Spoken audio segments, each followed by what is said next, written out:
Hey guys, so today's video is something different than I've ever done. I've had this request a bunch of times on my channel. I've actually filmed this once before and it was so long and I forgot 3 of the jobs. Basically what today's video is going to be is me talking about all the jobs that I've had. I think that I find it really interesting to hear what people have done in their life, kind of gives you a backstory into maybe why they are the kind of person that they are today. Also, I feel like I don't know, each job really does have a huge impact in changing like the course of your life. And a lot of my jobs have been very like life-changing things and perspective shifting jobs. Some have been kind of just jobs, but I'm gonna go through all of them today. They vary widely and I have had a lot. I've been working since basically the day I turned 16. I got a job immediately as soon as I could. And I've been working straight since then. I'm 32 now. So over the course of is that 18 years?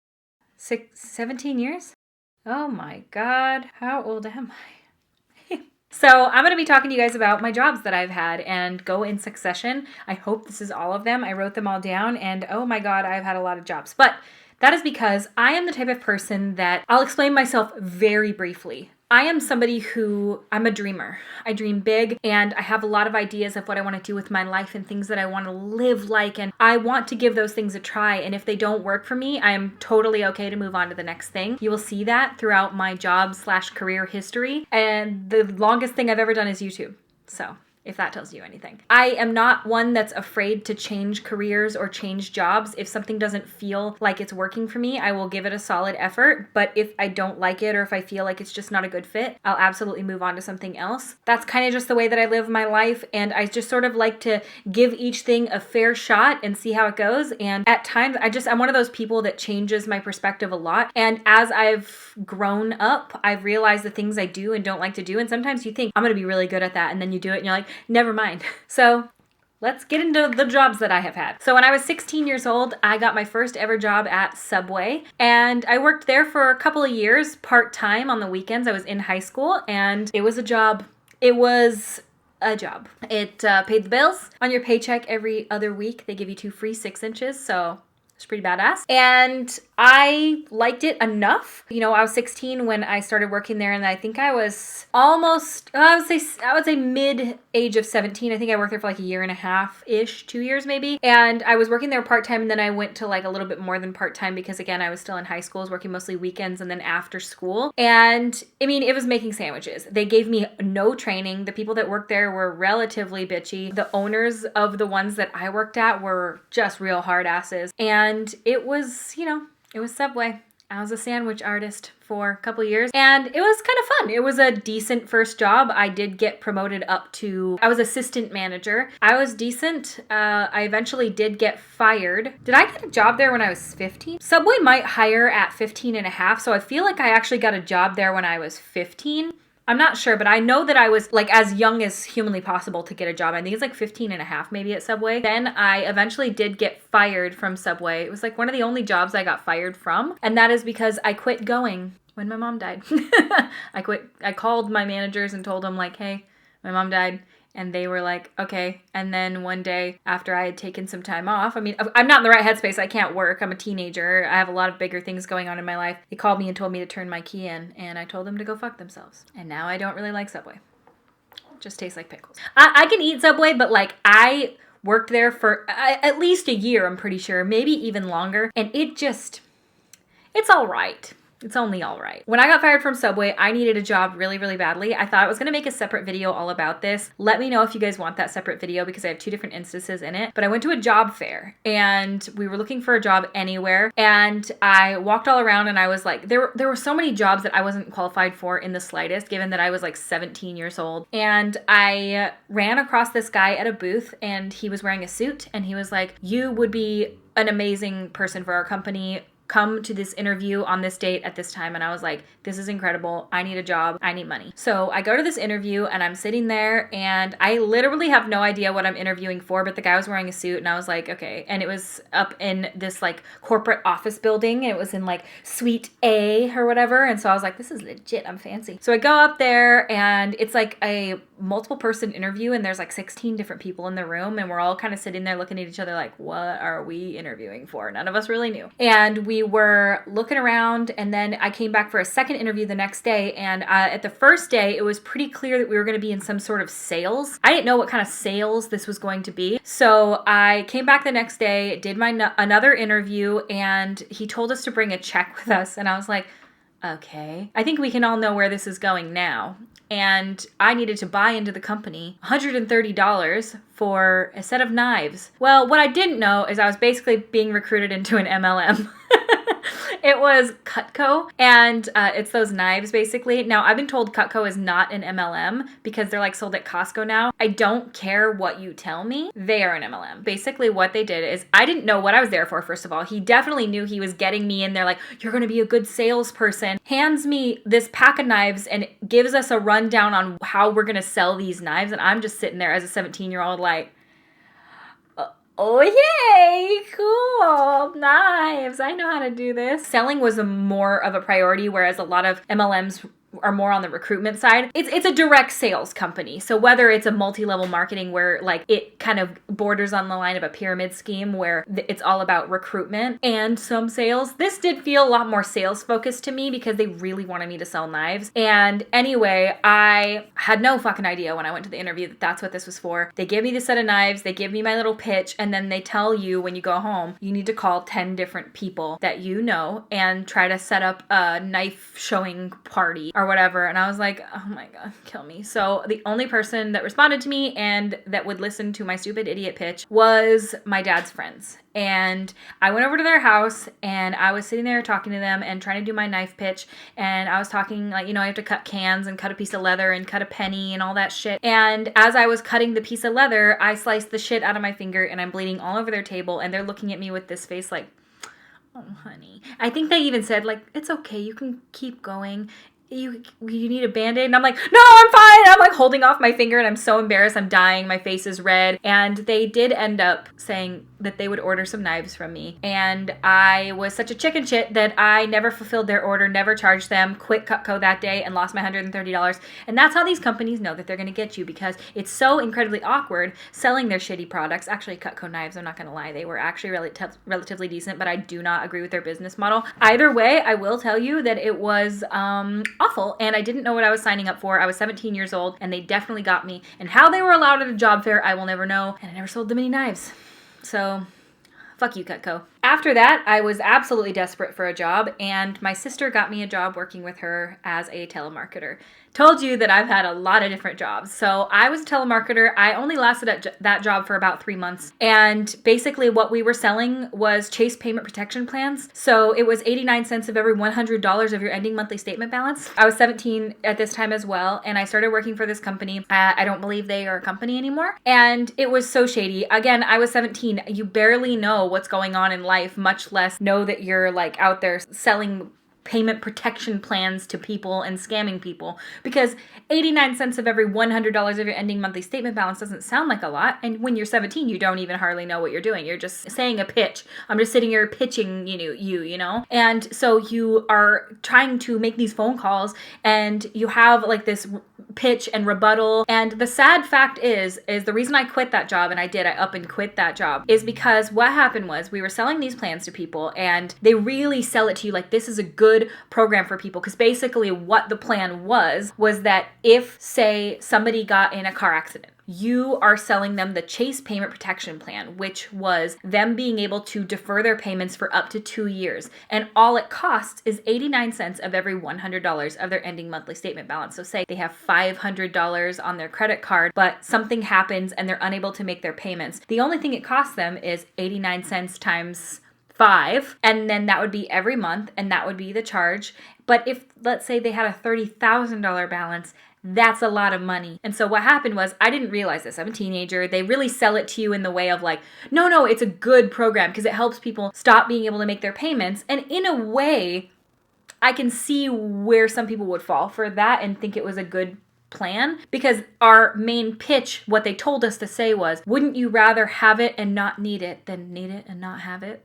That was the main thing. And I got a guy on the phone with me one day, and he was sitting there, and I was trying to sell him the Chase Payment Protection Plan as a teenager, not knowing what I was barely even selling, just really needing a paycheck. And he schooled my ass on the phone. He sat with me and he explained to me why what I was doing was corrupt, why what I was doing was really bad, and how could I feel good about myself. Your bosses would listen in as you're a telemarketer too. Like, they have a little headsets. You're on a headset and you're on your computer and you just press F5 to kind of get through all the keys, and like you have like your rebuttals and you press that page, and if someone says no, you're like, well, what about this? And then you have your little, speech that you give. Your managers are listening in because they want you to make a sale. And the shittiest part about telemarketers, first of all, it's so scammy. It's all about you saying yes. First of all, tell them to put you on the national do not call list. If you don't want to be contacted, that's what you have to say. Sometimes it doesn't work, but when they ask to be put on the national do not call list, there was a button that we push and it would like put their phone number in there, and it would like take a 24 hours to 48 hours or whatever, but it would put them on a list of not to be contacted again. A lot of people yell at you. It's an interesting job. But basically this guy schooled my ass, and he was like, this is why what you're doing is wrong. Have you ever thought about what would happen if people got this amount of money each month? What if they had a $30,000 ending monthly statement balance and you're charging 89 cents for every $100? He was like, that's an additional few $100s a month for people that can't afford it, and that's sitting there racking up as they're ill. He's like, how can you sleep at night? And I was a teenager. I had never thought of this. It was a job as far as I was concerned. And then I sat there and I was like, oh my God, I'm the worst. I'm one of the people that I hang up on. And it was the same day that my boss was being a total shitbag to me. I worked there with my friend, and we were sitting next to each other, and we were talking in between phone calls because you have like that lag time in between calls, and it auto dials for you. And I was talking to her, and he said, you need to move over there and quit talking. And I looked at him, and we both looked at each other, me and her, and we were like, you want to get out of here? And we stood up and we were like, fuck you, we quit. We threw our hands up, and it was like a movie. And then we went home, and my husband, well, he was my boyfriend at the time, he's my husband now, and he was like, oh, what are you going to do for a job? And I was like, shit. So that's when I got another job. So I left telemarketing, never looked back, and it was the worst, like just one of the worst jobs. Like it's so scummy what they're doing. They really try to make it seem like they're helping people and that it's a good thing, but really it's just such a skeezy thing, and it just felt so wrong. Anyway, I only did that for like maybe 3 months, and then I left there and wanted to do something meaningful. So I left there and went and got a job at an assisted living facility / retirement home, and I was a registered nurse's assistant there, and I worked there for a couple of years. I worked the knock shift, so I worked from 11 p.m. to 7 a.m. And they started me off in sort of the easier sections where it was more assisted living, where you were just sort of helping people as needed, like helping them put their socks on, helping them get dressed, helping them in the shower and things like that. And granted, I was young. I was maybe 18, but I wanted to do something better. And I went and worked there, and it was a very humbling experience. I'd never done anything like that before, but I've always been one to help people. And that job that I had previously was the opposite. So I started working there, and I liked it. I mean, it was incredibly difficult work. I would say of all the jobs I've ever had, some of the most physically demanding and most difficult jobs were the medical jobs that I've had, like I'll talk about in just a moment. So I worked there for, I think, until I was like 19 or 20, and I liked it. It was good. The hours were really getting to me, working from 11 p.m. to 7 a.m., although I was a teenager, and that's kind of like the hours you're awake anyway. It was also kind of fun because it was really laid back. But then later on, as I was advancing and getting really good at my job, they moved me over to the area of the facility that was not assisted living, it was full care. And that was in the dementia and Alzheimer's unit. And I worked in that unit for about a year, I would say, of the 2 years. So first year was working in more of the assisted living, kind of going from the different units that they had. And then I went over to it's like on lockdown. It's interesting. They have to kind of lock the doors because people wander around at night and stuff. And while there is training, there's definitely a lack of training in a position like that. I knew what I was doing and I handled it well. And I feel like I had the necessary like empathy and skills to be able to do it. But it is an incredibly challenging job, and it's also incredibly heartbreaking. It's just such a struggle. So I did that for quite a while, and it was good. I feel like that kind of a job taught me a lot about myself, a lot about humanity, and it made me look at people in a different light. I got to hear their stories. I got to see just the struggles, and I saw people like family members visiting or lack thereof. I got to kind of see a different side to the world that you don't really really get a C unless you work in that sort of setting. My husband actually started, he was my boyfriend at the time, but he was working there doing dishwashing and stuff like that. So we were both working at the same place at the same time. And I would set all the tables. I would help with, like, that was full care in there. So you were doing everything from showers to helping people use the restroom to I would assist with wound care, but that was left onto the nurses and nurse aides and things like that. I was a registered nurse assistant when I worked here. I get my certification later, but I was registered at this place. So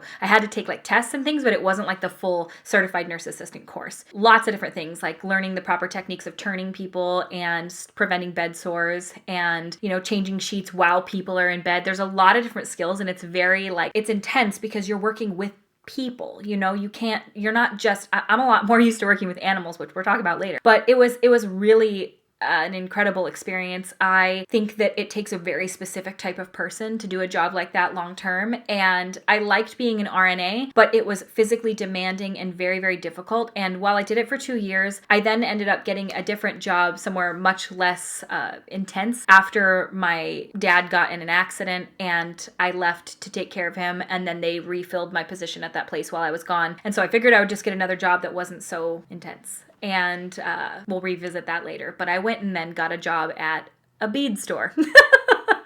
So I had a buddy that worked at the bead store. And yes, beads, not bees, not bread, bead store. And it was exactly what you thought. It was a store full of beads. That's what we did. We sold stones, crystals, all of it. I would make necklaces. I taught beading courses. I was your regular everyday bracelet maker. What a difference in jobs. It gets even weirder, guys. Hold tight. So I worked at the bead store for a while, and we loved the owners of the bead store. We actually ended up renting a place from them for a while because they were landlords and they had this awesome house in the middle of the woods, and we rented it from them. And I loved working at the bead store. It was such a chill place to work. Basically, my job literally consisted of ordering beads, sorting them, hanging them, organizing the store, selling them. I was incredible at 10 key, dude. I could 10 key a number. Oh my God. Because all of the inventory was, you had to type it out on this computer. It wasn't like, they had a scanner, but it didn't work all that great. Anyway, I worked there for a long time. My sister worked there too. So my sister got me a job at the Telemarketer place. My sister also worked at Subway. I worked there first, and then I got her a job at Subway. And then she worked at the telemarketing place and got me a job at telemarketing. And then I worked at the bead store and got her a job at the bead store. We really like working together because we're very similar people. And so we've always kind of liked the same jobs. You'll see later even more. But yeah, we worked at the bead store together for a couple of years. And in the middle of there, I was financially not doing great. I needed another job. So I actually had 2 jobs, and I went and I would work from 10 to 6 at the bead store. And then I would leave and then go walk across the street to the mall and work at a store called Maurices. I only worked there for few months because 2 jobs was just a lot, because I would work 10 to 6 there and then I would work 6 to close at the mall, and I hated that job. More than anything, it was working retail, and the gals just took their job so seriously. People would steal all the time. I'm sorry, I just feel like at some people are okay with working in retail. Bead store, fine.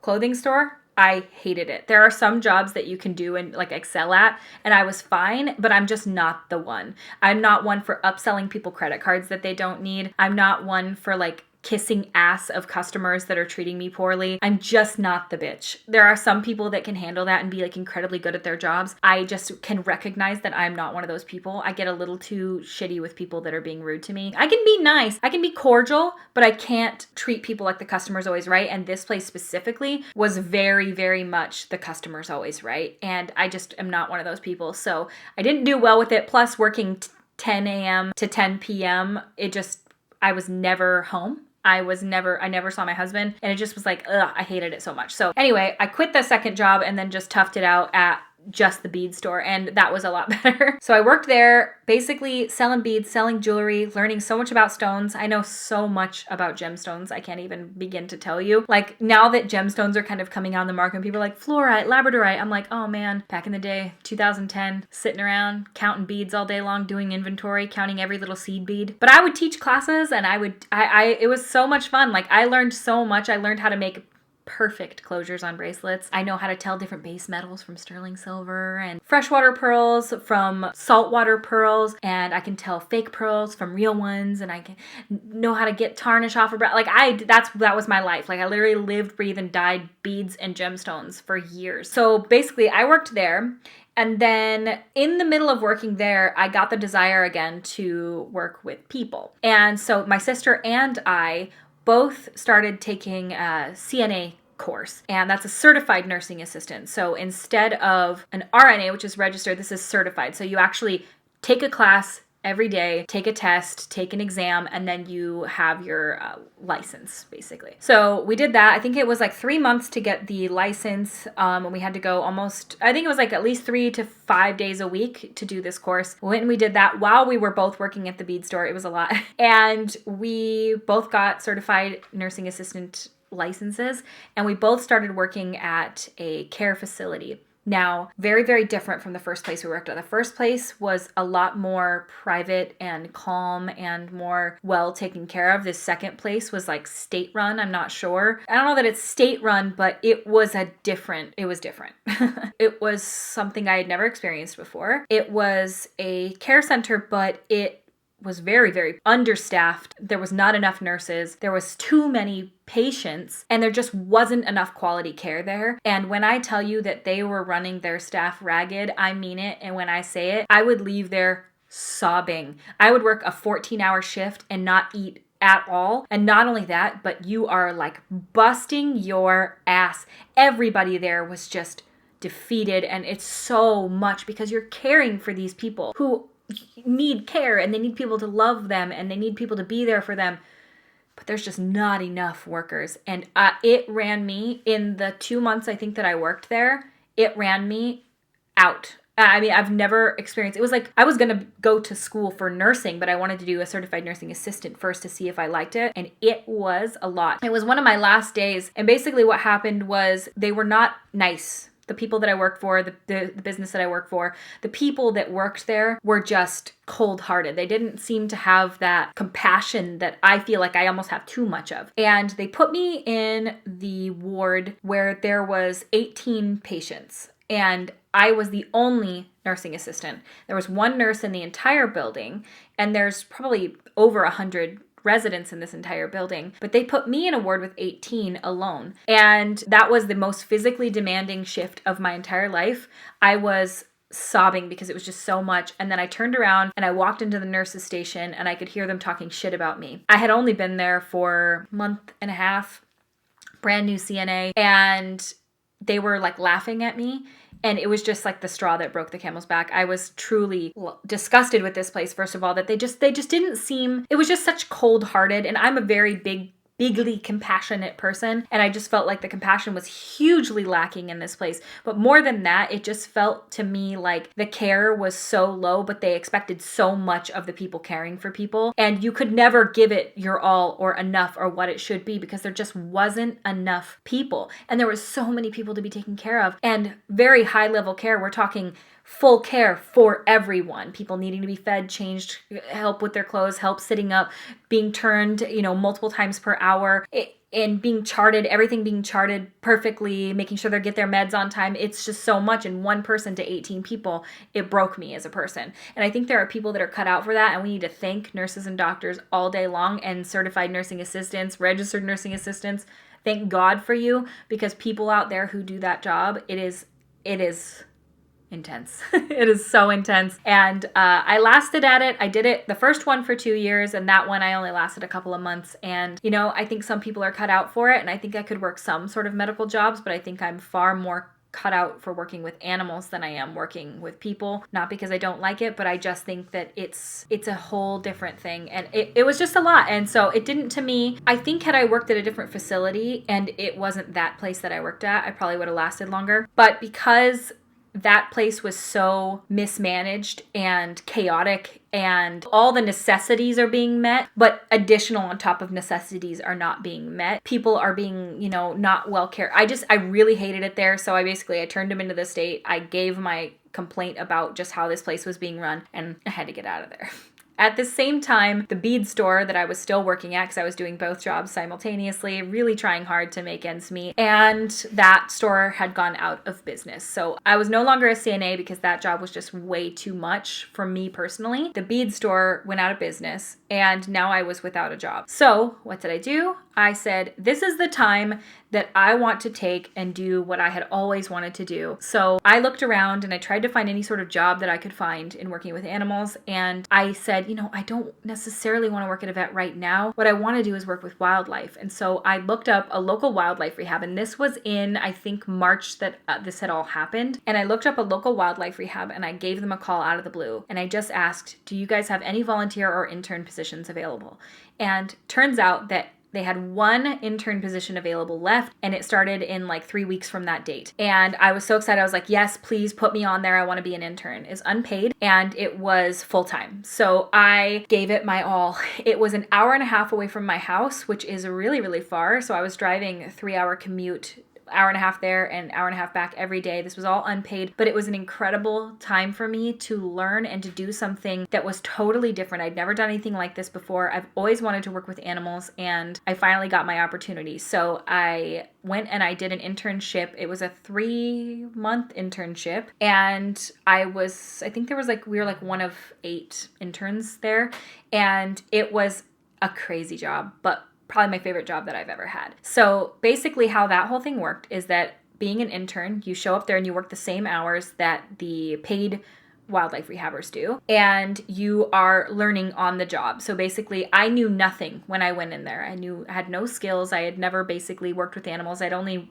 had dogs and cats my whole life, but I'd always had an interest in working with animals, and I am very interested in the medical field. I feel like it's just an area where I thrive and do very well in emergency situations. I can keep my cool. Working at that other place, I kept my cool while I was there, but I was just so overwhelmed with how poorly this place was run, and nothing that I was saying or doing was changing anything, and they were treating me like I was just some pissant CNA, and I didn't appreciate that. So this was a completely different situation. I loved wildlife rehab so much. So basically I would go there every single day, and they kind of start you off slow. So when you're brand new, they teach you how to do the intake on animals. So basically an animal will get brought in and the public brings them in. So like say a bird hits her window, she'll bring the bird in like a little shoebox or whatever, and you kind of get an intake form from her. She'll tell you how she found it, has it been fed anything, how long have you had it, etc. And then you take that little bird and you take it into the triage room. You get a weight, put it in a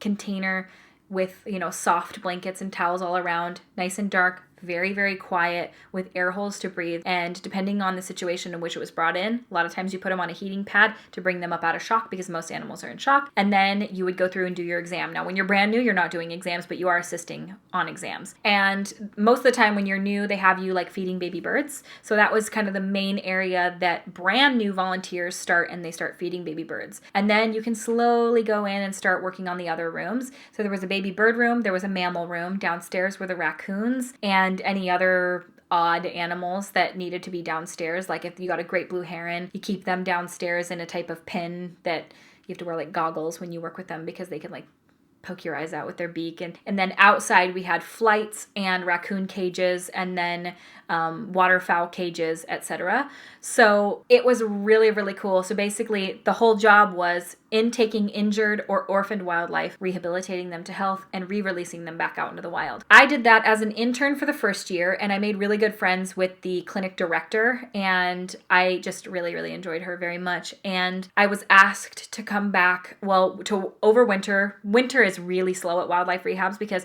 during baby season, when there's squirrels and raccoons and a ton of animals, and maybe a mama will get hit by a car, or a deer will get orphaned, or there's so many different variables in which would happen, or an animal hits a power line, or there's so many things. Baby season, like April until at the end of September, even all throughout that year, crazy, busy, always working. But kind of during the winter, like, November, December, January, February, things are a lot slower. You may have like a swan that got lead poisoning, or you'll have an owl that got trapped and his wing is broken and he needs to overwinter to heal the wing, and then you can re-release him. So I worked over that winter, and then I got offered a position after that as a seasonal full-time lead.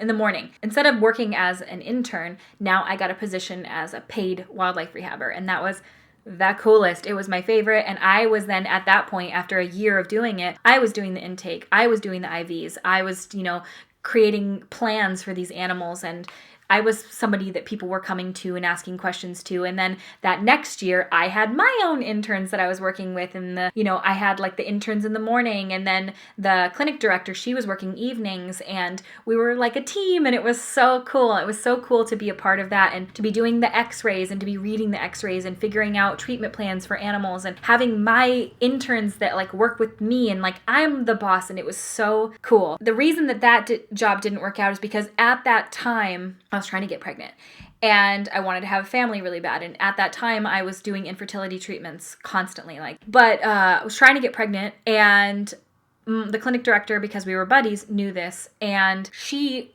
also was doing the same and wanted to step down from the position. And it was always my dream to run a wildlife rehab and to be basically the owner of the wildlife rehab. And I had done a lot of the things I felt necessary, but the position needed to be filled, and she thought in her best interest to not fill that job with me, but one of the other employees who was also a veterinary technician. At the time, soul crushing. Like, I was certain that the wildlife rehab was going to be mine, and that I was going to get to run it. And then when I got overlooked for the job, I was devastated, soul crushed.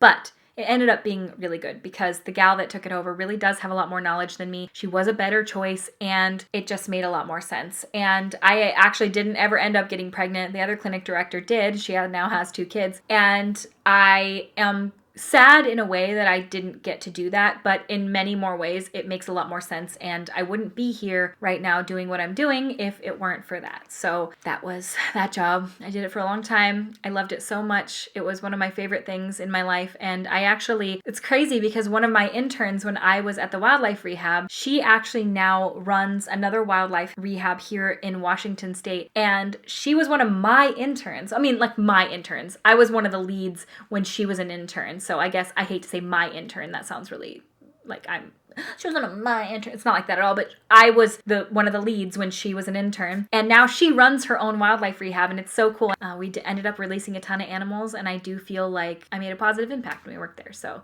was a really, really cool job. I did that for a few years, I think 3. And in there, I did also need a part-time job in the winter. So I ended up working at Joanne Fabrics. That didn't work out very well either. Again, it was another very corporate type of job where, again, I was in retail, like it was the bosses took that job way too seriously, and it was just miserable working for them. I only worked there for maybe like a month, hated that job, and I quit. It was not fun at all. It was just, again, I don't do well in positions where it's the customer's always right. Why aren't you doing that? Go over there and do that. Like very, very bossy situation. Like I can be told what to do and I'm totally fine, but I don't like it when it just doesn't come with like compassion. It's just very much like, go do that, go do that, go do that. And it's just, I just didn't do well in that sort of position. I don't care enough about fabric. I don't know. I struggle in jobs like that. So I only worked at Joann's for a little while. Really didn't like that job. It wasn't anything to do with Joanne necessarily, but. So I worked there for a little while, and that was at the end of my wildlife rehab journey. I was leaving that because somebody else got chosen to be the new clinic director. Joann's didn't work out. I mean, literally that job was the worst. Like every day they would start off, they would be like, what was it? It was like scissors, fabric, needles. It was like the like head, shoulders, knees, and toes, but it was like scissors, fabric, needles, thread. Like they would do that like every morning, and I would just be standing there like, I was overworking anyway because I'm just one of those people that I feel like I always need to be doing something. So many times I would get like multiple jobs, and that job was weird anyway. Like the people that were working there were very dramatic, and it was a weird, I feel like you could have made a TV show about that place because the people were like so cliquish, and yeah, it was so weird. Like Joanne Fabrics of all places. This is the shortest I've ever worked at any job ever, was a kids daycare. I knew a gal who worked there, and I thought that I could handle it. Now, you think that kids will be easy because you could be like, hey, stop doing that, Jimmy, and he will stop doing it. The answer is no, that they're not easy. And of all the jobs I've had, that one broke me the fastest. That job was, oh my God. So the law, I don't know if this is the law of the world, the law in Washington is that you need one adult for every 10 children. So there was 20 kids in this room. So there was another adult and me. And they barely teach you how to do this job. They kind of throw you in and they call you a teacher. And the place is a glorified daycare, but they have a very structured day. So you need to work according to the schedule and you need to teach kids this and that. I don't know how to teach kids. And also, I don't have kids, so I'm not that good at controlling a room. And these kids don't listen. And all of this is being recorded so the parents can like come in and look at times. It's like, it's kind of good. Like, I feel like if I were a parent, I would love to just be able to like log into the app and tap in and see what's going on in the classroom. I feel like that would give me a lot of peace of mind. That was the job. Taking care of children. Making sure that they were all together. Getting them outside to play. Doing activities. I didn't last very well at it at all. I lasted 7 days, and that was 7 days too much. I will tell you right now that there are some people who are cut out for jobs, and if you can do that, oh my God. I think the kids, I was a kindergarten. 20 kids is a lot of kids. Even 10 per adult, that's a lot of kids. I had never dealt with kids before. I didn't even have a niece at this point. Avery wasn't even born yet. My sister was pregnant at this point. I do remember that. So this was 8 years ago. Oh my God, it was a lot. And so I lasted 7 days and I went on my lunch break one day and I called my husband and I was like, I cannot do this. And he was like, then you don't have to. I was like, okay. So I posted on Facebook that day and I said, are there any jobs available? Like ever? And she was one of my best friends in high school. She messaged me and said, I'm going off to college. I'm a receptionist at a veterinary hospital. Would you like this job? And I was like, yes, can I interview? And they were like, come interview right now. So I literally left that job that day. It was my last day. And I was like, sorry guys, peace out. I cannot do this. These kids are running me ragged. You guys, it was a lot. And I'm not being dramatic. I would leave there in tears. They're clashing personalities. And this kid over here wants this. And this one's very, very different. And this one over here is yelling at you. And this one calls you a bitch, but you can't say anything because what are you supposed to say to a little kid that calls you a bitch? Oh my God, it was so intense. So anyway, I went and got an interview at a veterinary hospital and I got hired on the spot, which was absolutely incredible. And 5 years I worked at the vet and I was a receptionist at the vet. Many people think that I was a veterinary technician. I was not. However, if they needed help in the back, I would absolutely help. I wasn't even an assistant there. I was a receptionist and a damn good receptionist at that. That job was very difficult. It is not at all what you think. Each moving part in a veterinary hospital is so important. The receptionists are important, the doctors, the staff in every way, the kennel staff, the techs, the assistants, everybody is so integral to the part of the ordering, the accounts receivable. Like everybody is so integral in that job and so important. And reception is a very important part of that because we are the first line. We are the first people to talk to you and we are the last people to talk to you. And we're the people that it's really difficult job because you're the people taking the money. You're the people having to tell people that they have to pay when something bad has happened to their pet or maybe they have low finances. It's a very, very difficult job and really, really cool. I really loved working that job. The first year was so hard. I would leave there crying as well because I felt like such an idiot because there is so much to learn with the programs. There's so much to learn with the clients and getting to know people and getting to know their pets. People are really, really harsh sometimes when you're working at a vet because you're dealing with their baby. Like this is their baby. And when you are the lady that's asking them to pay, it's really, really uncomfortable. But I lasted at that job the longest of any other than YouTube. I started YouTube at the same time that I started the veterinary hospital. Again, serial overworker. But I really, really, really, really, really, really, really loved working there. Still have an incredible relationship with everybody that I worked at the vet. Wonderful people. I could not recommend this vet enough. You know, when you work at a job, sometimes you turn around and you look back and you're like, dude, fuck that place. I do not feel that way at all about the vet. And it's really the wildlife rehab and the vet are like two of the only jobs I've ever had that I look back on and I am just like, I look at so fondly. Everyone, the doctors, the staff, everybody is just so wonderful. They could not be nicer. And I loved working there so much. And so basically what happened was I worked there for years. I learned so much. 5 years at a vet hospital. I feel like I have limitless knowledge that was so important. And oh my gosh, the technician that works there, she's like my soul sister. I love her so much. I love her. She's one of my favorite people that exists on this planet. I literally love her so much. And she's really into wildlife as well. So when we were working there together, I was the reception. So I would get the phone calls if someone was like, hey, I found a little baby bird. Because I had worked in wildlife, it was actually really helpful. And so she loved wildlife as well. And so we would kind of team up and take care of wildlife. Like I found a little baby deer in my backyard with 2 paralyzed legs once. And we took him in and she put him on IVs and she was trying to work with the baby deer. And, sometimes unfortunately things happen and animals die, but we always gave it our best effort. And like we had somebody bring in a juvenile bald eagle that got trapped in a barbed wire, and her and I were together and she sedated it and we were giving it sub-Q fluids. And oh my gosh, it was just so cool to be able to bring that love of wildlife also to the veterinary hospital where we have all those tools and the knowledge, because she's a vet tech and she's been doing it for like 25 years. Oh my gosh, I love that place so much. And I worked there for 5 years. And I also started YouTube, I would say 6 months into working there fully on this channel, Raw Beauty Christie. I had previously done a YouTube channel trying to conceive a baby. We did that for 5 years. The channel maybe for 3. And obviously I have infertility, didn't happen. But it was so nice because they were so incredibly supportive of everything I ever did when I worked there. When I first started working there, God, I've had so many jobs, you guys. Trust me, I hear how this sounds, but I feel like it just shows that how different people are and, the different paths that we each take and how kind of things can lead us to where we are. And I feel like each one gave me a really big perspective on life, because when I first started working at the vet, I was still on YouTube, but I was still working on my other channel. And I really hadn't started the Raw Beauty Christie channel yet. And because I was still trying to conceive, I was really heavily interested in birth and pregnancy. And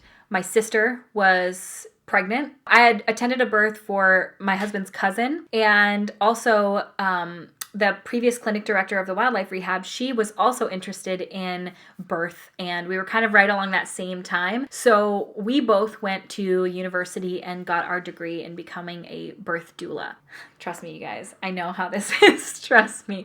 I took that course, and that was on the weekends for, I don't know how many weeks that was. It wasn't super long, but I became a birth doula. And what that is, it's basically, it's not a midwife. I think a lot of people think that a doula actually delivers the baby. A doula is there as basically a birth assistant. So anything that the mother, father, anybody in the room needs, that's what the doula is there for. I can rub your back. I can get you anything that you need. I can be there as support for you. I can help you with breathing techniques. I can help you feel confident in your decisions. If you need more time and you're, in a hospital setting and you need a moment, I can be there to advocate for you. Doulas are basically there as support for the mother or family or whoever, just to be there as support, whatever you need, basically. And I have attended many births. That was a huge passion of mine for a while there, where it's like all I cared about. I mean, I was just in it. I attended my sister's birth as her doula.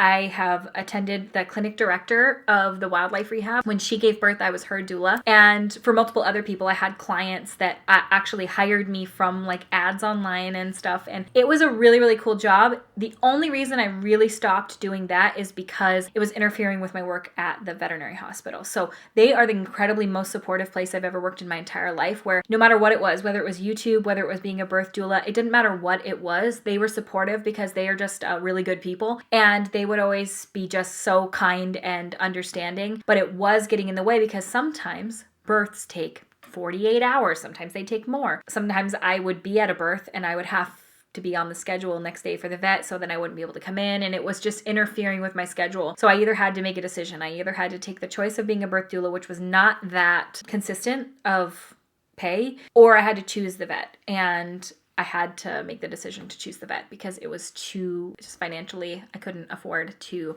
do birth doula full time because it was so few and far between. There aren't that many people that use doulas, at least in the area that I was in the time that I was in. It was really cool. I think birth is one of the coolest things out there. I find nothing gross about it. I could watch it all day long, and I've probably attended 12 births, maybe more. I don't feel like I'm that knowledgeable now. I have taken courses. I did pass the doula certification, but it has been many years since I've actually done it. I would certainly attend a birth now and be helpful to somebody if they needed it, but like just as a friend or family. I wouldn't do it as a birth doula, obviously, because everything's lapsed too. Like same with my CNA license. With all of it, I haven't renewed anything because, I'm a YouTuber now. But yeah, that was oh my gosh, it's life-changing. Watching life come onto this earth, it is a moment that I just can't even explain. It's incredible. It's also very intense, and it's also very difficult, and you need to be there and awake and alert, and sometimes after not sleeping for 48 hours,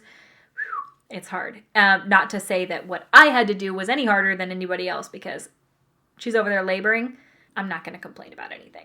Even though I've been awake for 48 hours, she probably has to. Yeah, it was a really incredible job. I wouldn't even call that a job so much as it was just a side passion. Barely got paid for it at all, because it was just something that I was so fascinatingly interested in. And I actually thought about maybe going to school to be a midwife, but then things with YouTube just kind of cascaded the way they did, and now here we are. So I worked at the vet for 5 years. During a portion of that, I was a birth doula. And then after I started really ramping up into YouTube, again, work so incredibly supportive. You guys, I can't even tell you, this could make me cry right here, right now, but this is how supportive my job was, okay? This is how nice everybody at the vet is. That when I was in the Nick's Face Awards, first of all, they were so incredibly supportive. Like, every time they would see me, what kind of makeup you doing, Christy? Like, they were just the nicest people in the world. When I was in the Face Awards, because I made it to the top 6, got flown to LA, did that whole thing. First of all, they gave me the 2 weeks off of work. That's how nice these people are. Like, they're the nicest. Not only that, but they had a Face Awards viewing party at the vet. They went to the vet, ordered pizza like the doctors and the staff, and sat around the computers watching the Face Awards live. Rooting for me. When I found out about that, when I came home, just tears. I was like, you guys are the nicest. Like, how do people like this exist? How are people this nice? They're just like, to this day, I will consider them like my family. I literally love them that much. I still go to the Christmas parties and everything, because even though I haven't worked there for 3 years, like, I just love them so much. And I just can't even tell you, like, they deserve the world, and they work so hard. I've never seen people work harder in my life, and they do it with a smile on their face and treating these animals like they are their babies. Stop. So basically, with them being the most incredibly supportive, wonderful place that I've ever worked in my entire life, when it got to the point where it no longer made sense for me to work part-time on YouTube and part-time at the vet, because I had gone from full-time at the vet, 40 hours a week, and I slowly started dwindling down at the end, because my boss, being the most incredible, she was like, look, you're kind of taken off with this YouTube thing. If you want to continue working here, we would love to keep you here, but it seems like you want to do that full time. And I was really ready to make the plunge to try YouTube full time. And so they said, be free, my child. They've been so incredibly supportive, even still to this day, just like the most wonderful. I can't say enough good things about them. I could cry thinking about them. So they said, good luck on all your endeavors. Go do YouTube full time. I was not fired. It was my choice. I told them, like, I really do think I want to try it. And they were just supportive until the very end, and told me if I ever wanted to come back, I could. And here we are. That was 2017 in January, and it is now 2020. And I have been doing YouTube full time for this whole time. I did a brief stint as a makeup artist working in a salon, and I found that I like YouTube a lot more. I think makeup artistry was fun, and it taught me a lot again, but I don't think it's where I shine, and I think there are far better makeup artists out there than me that work on clients. I think I do a decent job, but I think that it was a lot of pressure for somebody like me to do makeup on people, and I didn't like it. And it wasn't something that I feel like I was incredible at. I always felt kind of uneasy, and even though that's something that, like, the more you do it, the better you're going to get, I just felt like my efforts were better suited for YouTube than to be a makeup artist in a salon, especially because I wasn't getting clients all that often anyway. It was just a lot. It wasn't like where I feel like I shined as a person. I feel like I'm more suited for this. So for the last 3 years, I have been a full-time YouTuber, and it is weird after having come back from doing everything that I've done in my life till now.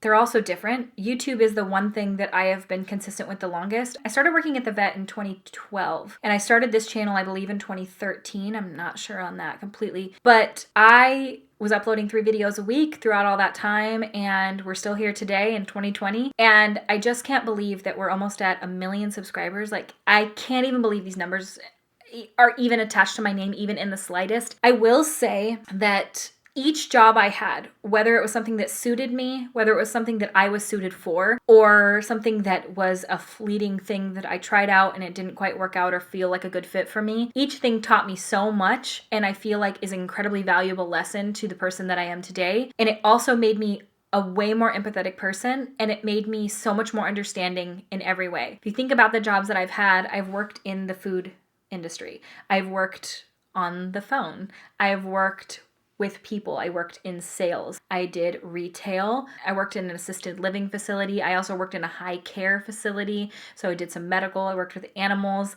I worked with the public. Many different things. I also worked helping deliver babies. So many different things that all are so different from each other, but each taught me a really, really valuable lesson about myself, about life, about other people, about compassion, about how to work a situation, how to work at a job that you don't necessarily like, or how to understand that not everything is for everybody, but also to give things a try. I really did give it my best effort at each one, but I'm also somebody that recognizes when I'm not quite cut out for something or when something's not quite a great fit. I will give it a good go, but I get a pretty good idea right away of whether something is going to be the one or not. Working with animals, it comes naturally to me. I love it so much. It's something that I feel like if YouTube were gone today, that's where I would go back to, because while it is heartbreaking because, so many animals die, and like when I was working at the wildlife rehab, I was certified in euthanasia because you have to euthanize some animals. And those are hard decisions that you have to make and things that you have to do that you don't want to do. It's soul crushing in many ways, but it's also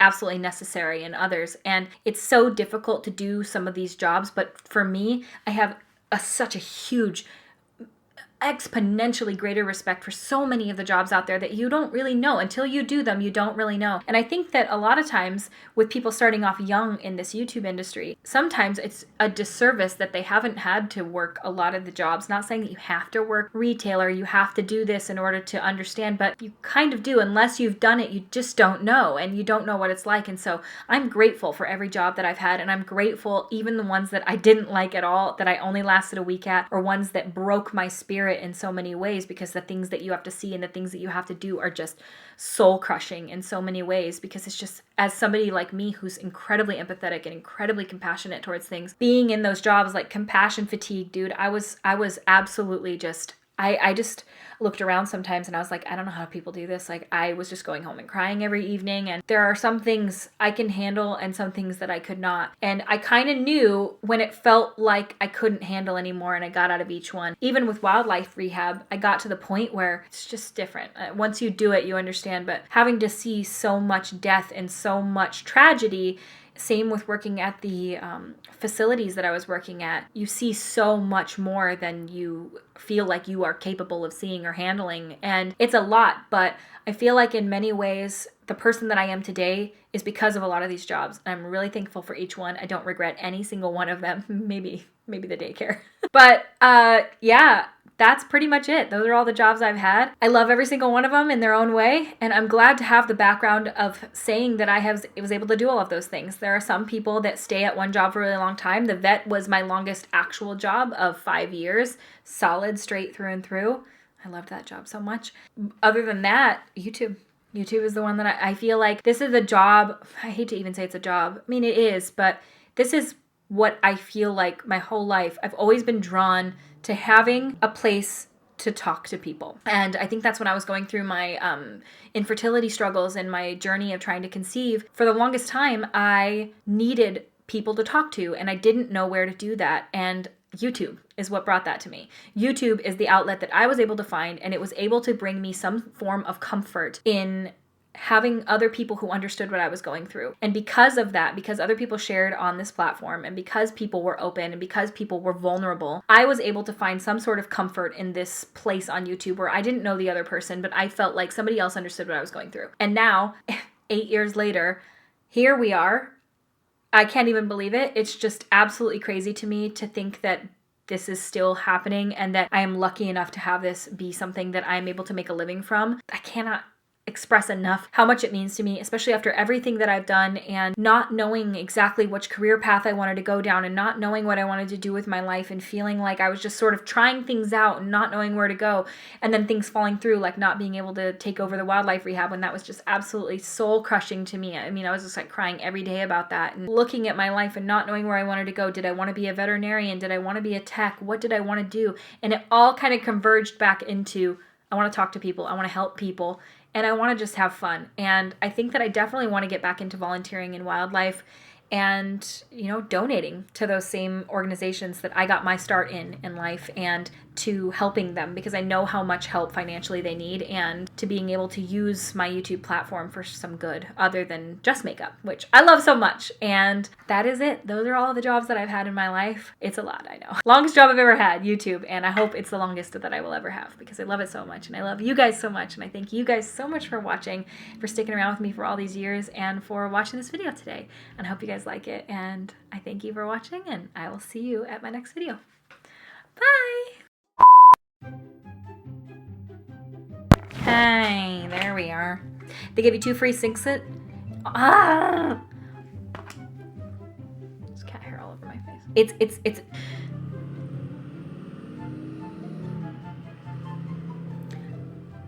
if